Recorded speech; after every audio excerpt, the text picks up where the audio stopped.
Assalamualaikum warahmatullahi wabarakatuh. Salam tradisi dan inovasi. Salam sejahtera untuk kita semuanya, sahabat media dimanapun sahabat berada, santri Joglojib dimanapun berada. Malam hari ini, hari yang keempat di bulan Oktober 2020, tamu kita Studio Joglojib Gunung Preng Muntilan hadir salah satu pemuda, pemuda ganteng yang ada di samping kiri saya. Ada Mas Yunan Prastio. Yunan Dwi Prastio. Yunan Dwi pasti putra keempat ini. Kedua, Mas. Oh, kedua loh. Tak kira wis ganti. Bersama saya Gatot 509 dari Jejak Digital Eno Muntilan. Sedikit nanti kita akan bincang-bincang dengan Mas Yunan seputar malam hari ini, karena malam hari ini seusai hujan di seputar Joglojib, Mas Yunan bersama teman-teman, kalau istilah di Joglojib ini kita punya istilah sonjo. Sonjo itu ngaruh ke, dalam hal ini ngaruh ke Pak Haji yang pasti. Namun kita paksa juga sedikit untuk nanti berbincang-bincang, karena sekarang akan menjadi salah satu menu Mas Yunan kalau di Joglojib ini, biar jadi cerita digital untuk panjenengan dan juga cerita digital untuk Pak Haji. Sesuai dengan tagline di Joglojib ini adalah serawung. Nah, serawung migunani tanpa ngrepoti. Nah, ini lerang ngrepoti belum makan malam ini Pak Haji. Nunggu sesaat lagi, nanti lesah segera datang. Langsung ke tamu kita malam hari ini, Mas Yunan Dwi Prasetyo. Betul ya? Iya, betul. Usia berapa Mas Yunan? Sekarang usia itu mau ke 25, Mas. Mau ke 25. Masih single? Alhamdulillah, udah ada. Oh, sudah ada. Sudah berputra? Belum, Mas. Oh, belum. Kita masih. Sudah berapa tahun menikah? Untuk menikah belum, Mas. Cuman, menikah belum? Iya. Jadi baru mau? Iya, baru mau. Oke, pas ini usia 25 itu jauh setahu kami, ya, itu usia yang paling tepat untuk nanti insya Allah wis mateng. Wis mateng untuk mengarungi rumah tangga. Mas Yunan, panjenengan asli dari saya asli dari Purbalingga. Tepatnya dari dusun Jatisaba. Kecamatan Purbalingga. Oh, Kecamatan Purbalingga. Jadi kalau dari arah Wonosobo, sebelum Wonosobo itu Banjarnegara dulu, nanti baru sampai ke Purbalingga. Berarti di ibu kota ya. Ibu kota Purbalingganya. Iya. Oh, gitu. Istilahnya ibu kota gitu, Mas. Mungkin bercerita Mas, SD, SMP, SMA di mana dulu? Dulu SD saya di Penambungan di Purbalingga Kota juga. Purbalingga Kota. SMP di SMP Negeri 1 Purbalingga. Oh, gitu. Iya. Dan lanjut lagi SMA di SMA Negeri 2 Purbalingga. SMA Negeri 2 Purbalingga. Berarti usia 25. Lahir tepatnya di 1995. Mas. 95. Wah, 95 wis SMA kah? Kita isih nom nggih.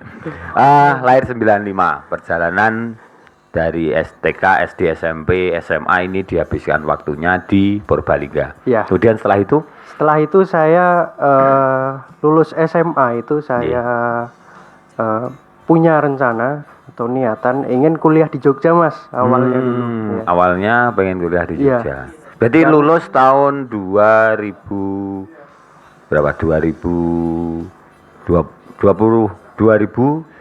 kalau lulus itu dulu tahun 2014. Lulus dari SMA. Kemudian punya cita-cita ke Jogja. Punya cita-cita kuliah di Jogja karena gitu. Dulu waktu zaman SMA itu mindset saya Jogja itu kota pelajar dan kota yang cukup ramai untuk destinasi wisata. Gitu. Dan berkelas juga kalau kuliah kemudian. Nah, kemudian di saat pengumuman ujian itu, Mas, saya mencoba untuk mendaftar SNPTN itu yang jalur undangan. Oh, gitu. Dan di situ saya keterima di Universitas Negeri di salah satu di Yogyakarta. Oh, gitu. Nah, di sana saya keterima dan saya langsung ambil karena target saya itu sudah tercapai. Oh, kebetulan nih saya keterima di Jogja. Oh ya udah saya ambil lah itu. 2014 itu. 2014 ya. Itu di keterima di ini teknologi pendidikan. Fakultas Ilmu Pendidikan. Fakultas Ilmu Pendidikan. Terus dari situ ditempuh berapa tahun ini? Di sana saya tempuh 2 tahun. 2 tahun itu dan saya jalani juga karena di Jogja itu sangat menarik untuk wisatanya. Jadi di sana saya punya hobi yaitu dulu main jalan-jalan. Traveling. Iya, traveling di Jogja. Gitu. Dan pernah ikut juga kompetisi fotografi diadakan oleh salah satu distro ternama di Jogja yaitu WOD. Oke. Dari perjalanan kuliah kemudian punya hobi travel dan fotografi pasti ini nyambung. Terus perjalanan berikutnya? Nah, perjalanan berikutnya di sana saya terlena sama yang namanya jalan-jalan itu, Mas. Gitu. Tapi di sisi lain saya harus mengimbangi kuliah itu. Dan dari 2 tahun itu saya tercerahkan, oh kalau saya punya kuliah di pendidikan, tapi hobi saya itu nggak sejurus sama pendidikan saya, takutnya nanti gimana gitu ya Mas. Gitu.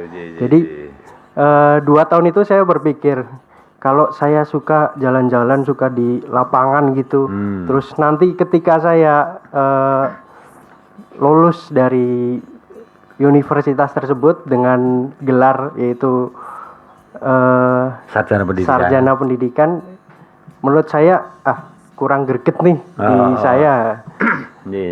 Selanjutnya itu saya terpikirkan, oh dulu bapak ibu saya itu pernah bilang salah satu kampus Akatirta di Magelang. Di sana saya terpicu kembali dengan apa yang bapak ibu saya sampaikan kepada saya itu Akatirta. Apa sih itu Akatirta? Gitu. Mulailah pencarian. Iya, mulailah pencarian. Di sana saya mencari Akatirta. Bagus nih, kampus air. Satu-satunya di Indonesia, Mas. Di sana saya berpikir, saya izin ke orang tua boleh nggak ya pindah dari Universitas Negeri di Yogyakarta itu ke Akatirta ini, karena kan udah terlewat sekitar 4 semester, Mas. Nah, 2 tahun 4 semester. Kemudian saya pulang tuh dari Jogja, Mas. Pulang dari Jogja ke rumah minta izin sama bapak ibu dan langsung di ACC sama orang tua. Ya nggak apa-apa, pindah aja langsung, Mas. Oke, Mas Yunan, ini menarik. Ada satu pergolakan batin juga pasti kalau mungkin di era usia saat itu, usia 18-19 itu usia perubahan idealisme itu. Dari seorang praktisi pendidikan, artinya awalnya kuliah milih dewi, tapi sebenarnya doa orang tua jadi mungkin itu. Kalau boleh tahu Mas, basic dari bapak ibu orang ASN atau? Basic dari bapak ibu, kebetulan bapak saya itu kerja di PDAM. Ini ono gen banyu kah? Jadi ono gen banyu, salah satu pegawai PDAM di Purbalingga. Ibu? Kalau ibu di rumah. Ibu rumah tangga. Berarti bapak dulu memberikan clue untuk ke Akatirta itu karena mungkin bapak lebih tahu dulu informasi tentang sekolah Akatirta itu. Akhirnya pindahlah. Berarti di tahun berapa itu Mas masuk Akatirta? Saya masuk di Akatirta itu tahun 2016. 2016. Artinya jenengan mundur 2 tahun dari konco-konco seangkatan pasti. Iya, betul sekali, Mas. Jadi dapat teman baru yang jauh lebih muda pasti. Di sana gejolak batinnya itu luar biasa, Mas. Kancane wis semester 5 jenengan baru mengawali semester 1. Betul sekali, Mas.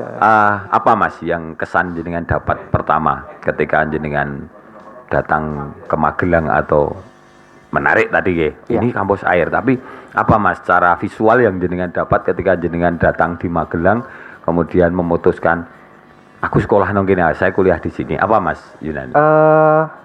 Yang saya dapatkan itu Magelang sebuah kota yang istimewa dan menurut saya itu menenangkan sekali, menenangkan hati dan pikiran untuk di wilayah Magelang itu.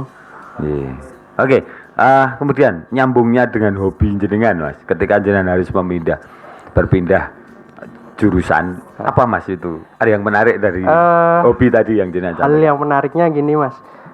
Jadi di Akatirta itu karena basicnya di sana teknik, teknik lingkungan, dan pastinya kan orang teknik itu banyak di lapangan Mas. Nah itu nyambungnya di situ. Iya, saya lebih suka di lapangan ketimbang standby langsung di bangku kuliah. Iya, di bangku kuliah. Di dalam kelas gitu, itu ya. Itu yang menarik. Oke. Perjalanan studi di Akatirta dilalui selama berapa tahun, Mas? Perjalanan studi Akatirta saya lalui 3 tahun, Mas. 3 tahun. Iya. Berarti lulus di tahun 2019. 2019 ya. Kemarin, ya. Apa Mas? Ini yang panjenengan dapat selain hobi tersalurkan. Ini di luar konteks jenengan background anak air ya, air dalam arti bapak wong PDAM. Apa Mas yang menarik dari perjalanan kuliah panjenengan? Perjalanan yang menarik yang saya dapati itu banyak kenal orang-orang yang gimana ya saya sebutnya memiliki pengalaman yang luar biasa gitu di dunia air gitu. Di sana juga saya punya satu cerita menarik lagi nih Mas. Jadi cerita menarik dari yang saya dapatkan ini dulu sewaktu awal kuliah di Akatirta itu orang tua saya itu menargetkan ketika lulus nanti kalau bisa kerja di PDAM di rumah aja di kampung saya lahir gitu ya. Itu berjalan sampai semester 4 itu Mas. Itu mindset saya, oh iya nggak apa-apa ini aman nih. Saya aman lulus nanti aman gitu. Nah lanjut ke semester 4 akhir itu Mas saya punya pemikiran sendiri Mas. Jadi idealisme ini berubah-ubah kerap begitu. Setengah wong edan gitu. Edan dari sisi gagasan kuliah, bentar Mas, kuliah pindah tengah perjalanan bahkan di tengah semester ya. Tapi orang kepengen pindah sekolah lagi. Enggak, kalau di Akatirta udah cocok. Apa ini yang menarik perpindahan ngene gitu. Perpindahan pemikiran itu saya dapatkan ketika di semester 4 akhir. Kalau saya lulus, cuma lulus, pasti nanti dapat kerja di kampung halaman saya. Tapi di sini saya pengen menantang diri saya untuk bergerak lebih maju, Mas. Jadi kalau saya bisa berdiri sendiri, kenapa enggak gitu. Nah, di situ saya selama akhir semester itu saya pengen nyoba nanti setelah lulus cari kerja sendiri. Gitu, Mas. Dan itu mulai berani mengatakan itu dalam hati jenengan. Iya. Dari sana saya berani mengatakan itu dan kebetulan saya mengikuti beberapa proyek dari dosen di kampus Akatirta itu. Di sana saya diperkenalkan banyak tokoh-tokoh air. Iya, tokoh-tokoh air.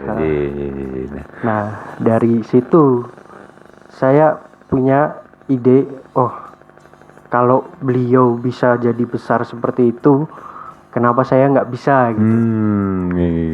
Mulai ada mimpi-mimpi lain gitu. Iya, mulai muncul mimpi-mimpi lain gitu. Akhirnya gagasan itu apa yang panjenengan wujudkan Mas? Ketika panjenengan sudah kalau mau mencari aman pulang terus ke bapak dalam hal ini jalur ada, kemudian pendidikan juga mendukung. Apa Mas yang jenengan lakukan pasca di semester 5 ke atas ini Mas? Nah, selama semester 5 ke atas itu saya mengikuti proyek dari dosen itu dan saya di sana benar-benar di pandu atau di gojlok lah istilah bahasa Jawanya ya. digojlok dari segi pemikiran dan segi mentalnya mas. Nah di sana saya pernah ini mas mendapat gojlokan dari Pak Aji. Di semester 5 itu, semester 5 ya, awal itu saya digojlok mentalnya karena posisi saya masih mahasiswa ya mas. Gitu. Digojlok mentalnya untuk mengisi sebuah pelatihan tentang GIS itu di PDM Karanganyar. Nah itu saya merasa benar-benar digojlok mental saya untuk berani. Oke. Dan itu jadi kan bisa melalui itu. Alhamdulillah bisa melalui dan itu di semester berapa mas? Di semester 5. Semester 5. Iya, semester 5 itu. Dan akhirnya secara garis besar perjalanan mental panjenengan terasah dari situ, kemudian jenengan semakin berani. Hanya 2019 jenengan lulus ya. Iya, 2019 saya lulus. Apa mas yang jenengan bawa dari kelulusan itu? Yang saya bawa dari kelulusan itu tentunya rasa senang ya. Ya pasti. Rasa senang lulus. Orang tua juga bangga sesuai dengan harapan sejak awal. Rasa senang dan di sana kebetulan saya mencoba untuk mendaftar di melamar pekerjaan di NGO yaitu You Said I Was Plus. Dan itu sampai hari ini yang jenengan lalui. Iya betul sekali mas. Sudah berapa tahun berarti mas? Untuk saat ini baru berjalan sekitar 11 bulan mas. 11 bulan, hampir 1 tahun untuk perjalanan. Oke, Mas Yunan, ini menarik dari perjalanan panjenengan. Bagi saya ini sebuah berkah perantauan juga. Kalau tadi Mas Sekominang tadi, Mas Yuswan, Iswan, ini perjalanan jauh jenengan Purbalingga Magelang. Ini juga butuh satu keberanian. Malam ini Mas, di momen podcastan malam ini, mungkin harapan dan juga motivasi panjenengan untuk generasi-generasi muda Mas. Saat ini tentunya ini satu hal yang simpel, tapi jenengan melakukan sesuatu yang luar biasa bagi umat kami ini. Monggo bisa disampaikan.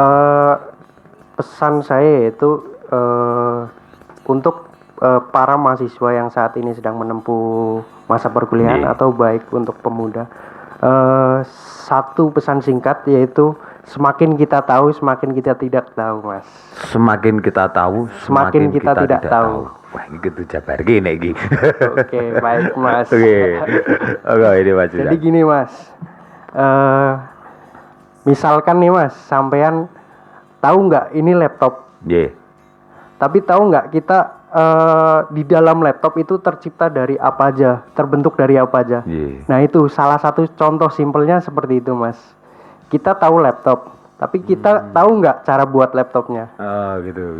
Nah itu kalau bisa menurut saya kalau bisa diterapkan di kehidupan sehari-hari.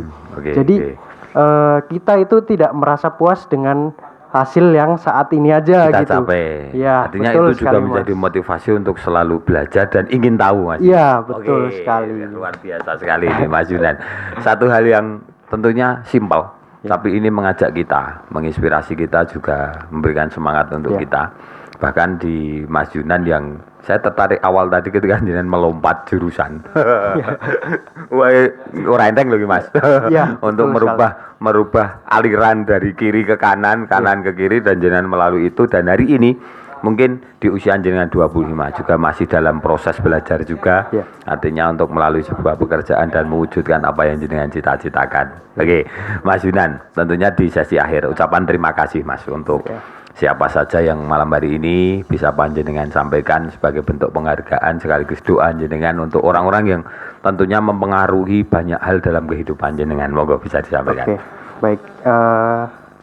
Yang pertama saya ucapkan terima kasih itu untuk kedua orang tua saya yang telah memandu saya, membina saya dari kecil hingga sampai saat ini menjadi seperti ini. Dan kedua saya ucapkan terima kasih juga untuk dosen dari Akatirta, baik itu Pak Aji, Pak Gaga dan lainnya.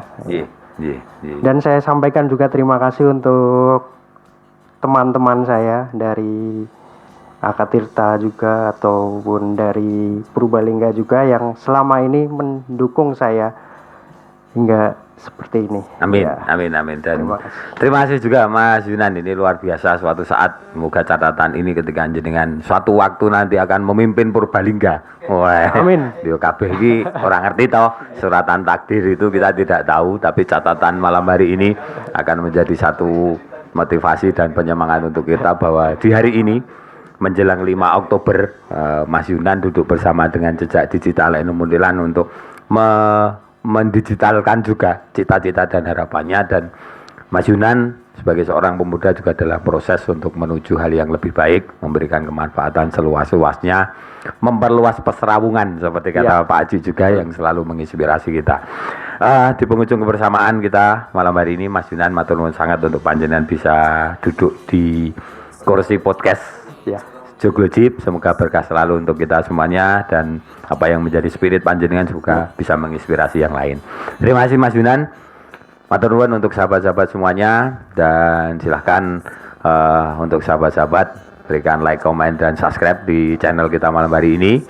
Salam tradisi dan inovasi. Billahi taufiq wal hidayah. Assalamualaikum warahmatullahi wabarakatuh. Wassalam.